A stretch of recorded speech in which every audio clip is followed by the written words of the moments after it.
What I am at any given moment is not the whole of what I am. Most of my being, I never have. The whole of who we are is contained in memory, and what we forget, we no longer remember. If we no longer remember, then some of what we are is lost in history. We still are what we lost because we are always younger than we are today, older than we are yesterday, and the same age that we are right now, still.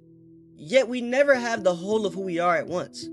By nature, only having the totality of our lives in the instant, we are fragmented by design. When parts of who we are forgotten in history, our human, all too human, fragmentation intensifies. History has no goal and thus cannot be understood as having progress or regress. But man, in maintenance of meaning, to remember and to forget tends to animate history. He often runs a thread from history to progress and argues that it is teleological, that some goal is revealing itself over time. If history is unfolding toward a goal, if history is telling a progress narrative, then the curation of history is always and always will be measured through ethnos. Our lenses are shaped by the values we use to measure progress. At the same time, because of our instinct to survive, in a Darwinian sense, we look to remember as much as we can, and we turn to archives.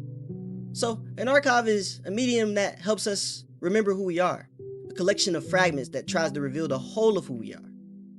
And when we look at history through archives, silence is what is most revealing. If institutions choose what we remember and what we forget, then the whole of who we are is in the hands of those who choose for us. Who we are is thus dictated by the makers of history. The parts of who we are that matter are decided by the makers of history, and their decisions are rooted in ethnos. But what even is a we, but many? We never changes because we is both young, is current age, and old all at the same time. But although we never change, we surely forget. And when we forget, we no longer have who we are because we no longer know. Yet, we never change.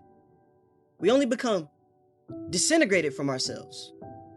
History is thus a means for many to reach a unified goal. Tradition is weaving a thread through the young, the old, and the present. And when tradition is lost, the we is disintegrated from itself and thus fragmented. The self is revealed through the many. The same self, the same I is contained in memory. The I is so affected and fragmented by the curation of history.